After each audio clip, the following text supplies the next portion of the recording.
नमस्कार, जोहार। आप देख रहे हैं द फैक्ट मीडिया और ये तस्वीरें सीधे हम आपको नेमरा से दिखा रहे हैं।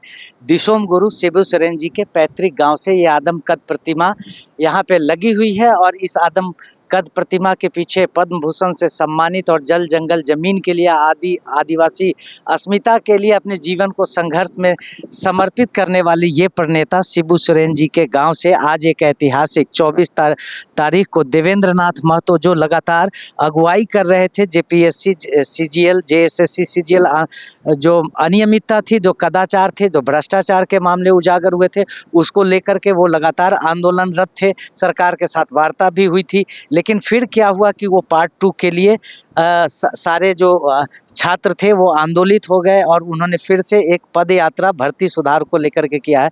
हबीबा जी हमारे साथ हैं। इनको आपने देखा था कि रांची में एक अनशन पर थी छात्रों के मांगों को लेकर के और इनके अनशन को सरकार ने तुड़वाया था। उस समय तो सरकार ने आपके अनशन को तुड़वाया था, सरकार के पक्ष से मंत्री लोगों ने आपसे बातचीत किया था। फिर क्या हुआ कि ये पार्ट 2.0 आप लोग शुरू? जी देखिए, चूँकि हमारा जो आंदोलन था वो ख़त्म नहीं हुआ था, हम लोगों ने स्थगित किया था और सरकार को हम लोगों ने ये भी बताया कि अगर आपकी तरफ से हम लोग मान रहे हैं, हम लोग आपको एक और मौका दे रहे हैं। आप लोगों को जिस तरीके से जाँच पड़ताल करनी है करिए, लेकिन हम बच्चों को इंसाफ़ मिलना चाहिए, न्याय मिलना चाहिए।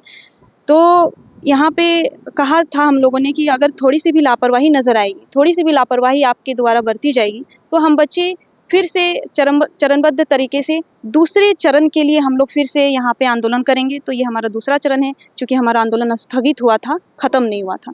तो हम लोग फिर से यहाँ पे आना इसलिए पड़ा क्योंकि सरकार की ओर से मुझे लापरवाही नज़र आ रही है। क्योंकि जिस तरह से देख रही हूँ कि हमारे पास बहुत सारे साक्ष्य मौजूद हैं, जैसे सीजीएल को भी लेकर के, तो वो वहाँ पे अच्छे से पेश नहीं कर पा रही है। तो हम और हाई कोर्ट के द्वारा ये कहा भी गया है कि वो काउंटर एफिडेविट सौंपे 15 दिन के अंदर।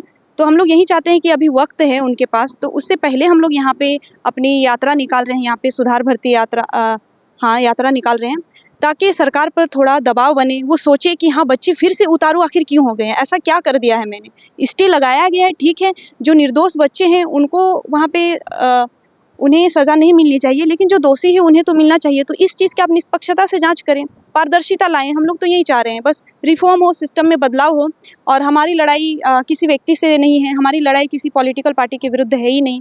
हम बस यहाँ पे भर्ती व्यवस्था में सुधार चाहते हैं। भर्ती व्यवस्था में सुधार और रिफॉर्म्स की बात आप कर रहे हैं, तो इसके लिए कौन से बिंदु हैं जो अभी इस बार जन जागरण में आप लोग रखेंगे? जी, यही चीज़ है। अभी जो कोर्ट हम लोगों का जैसे रद्द करा दिया माननीय मुख्यमंत्री जी ने, बहुत अच्छे तरीके से प्रेस कॉन्फ्रेंस करके मौखिक रूप से पहले कहा, उसके बाद फिर सारा ऑफ़िशियल नोटिफ़िकेशन भी आ गया, तो बच्चे बहुत ज़्यादा खुश हुए कि चलो, जिस तरह से यहाँ पे धांधलियाँ हो रही थी उस पे अब रोक लग गई है।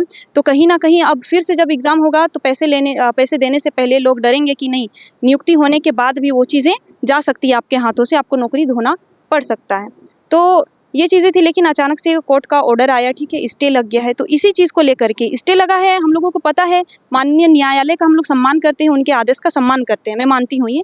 लेकिन हम लोग चाहते हैं कि सरकार इसमें अपनी एक्टिवनेस दिखाए, वो बातों को प्रमुखता से रखे, जो भी उनके पास साक्ष्य है उन्हें वो प्रस्तुत करे और बच्चों के हित के लिए न्याय करे। जो बच्चे न्याय के संगत में हैं, सबको न्याय मिले। जो नियुक्ति हो चुकी थी जेन्युइन स्टूडेंट्स से, जिनकी नियुक्ति अच्छे तरीके से हुई है, जो पैसे देकर के नहीं हुए, उन्हें भी इंसाफ मिले, उन्हें भी न्याय मिले, और जिन बच्चों के साथ गलत हुआ है, उन्हें भी न्याय मिले। बस यही हम लोग ये न्याय यात्रा निकाल रहे हैं, ठीक है। न्याय के लिए क्या आपको लगता है कि सीबीआई जाँच भी इसमें आप लोगों की मांगों की प्रमुखता में? नहीं, हमारी मांगों की प्रमुखता ये नहीं है, क्योंकि सीबीआई पे भी भरोसा नहीं है, इनफैक्ट सीआईडी पे भी हमें भरोसा नहीं था। लेकिन हम लोगों ने सरकार को और एक मौका दिया है, क्योंकि सीआईडी लगातार बहुत अच्छे तरीके से काम करी और हमें दिखाई दी कि वो एक अच्छी पहल कर रही है। इसलिए हम लोगों ने यहाँ पे मौका दिया है। सीबीआई का बात करूँ तो 2002 से लेकर के अभी तक सारे मामले पड़े हुए हैं। अधिकारी रिटायरमेंट को होने को आए हैं, लेकिन अभी तक से वो लोग वहाँ पे क्लोज़र रिपोर्ट तक नहीं सौंप पाए हैं। तो ये चीज़ें हैं, तो मुझे दोनों में ही भरोसा नहीं था, ठीक है। लेकिन हम लोगों ने देखा जाए तो सरकार को और एक मौका दिया है कि आप इसको साबित कर दें कि हाँ, सीआईडी के थ्रू भी हम लोग बहुत अच्छे तरीके से जाँच पड़ताल करके आप लोगों को इंसाफ दे सकते हैं। तो बस इसलिए हम लोग कर अच्छा, जिस तरह से छात्र आंदोलन है, एक न्याय मंच है, एक रिफॉर्म मंच है, अलग-अलग गुट में आ रहे हैं, तो क्या ये राजनीतिकरण हो रहा है या उद्देश्य एक ही है कुल मिलाकर? जी, बिल्कुल, उद्देश्य एक ही था। हालाँकि हमारी जो लड़ाई थी, लड़ाई अलग-अलग तरीके से लड़ी गई है भले ही, लेकिन विचारधारा सबकी एक थी। सबका यही उद्देश्य था कि जेसीसी और जेपीएससी में रिफॉर्म आए, बदलाव आए, यही सबका उद्देश्य था। और मैं बता दूं कि जो देवेंद्र भैया हैं, उन्होंने भी इसी चीज़ को ही किया है।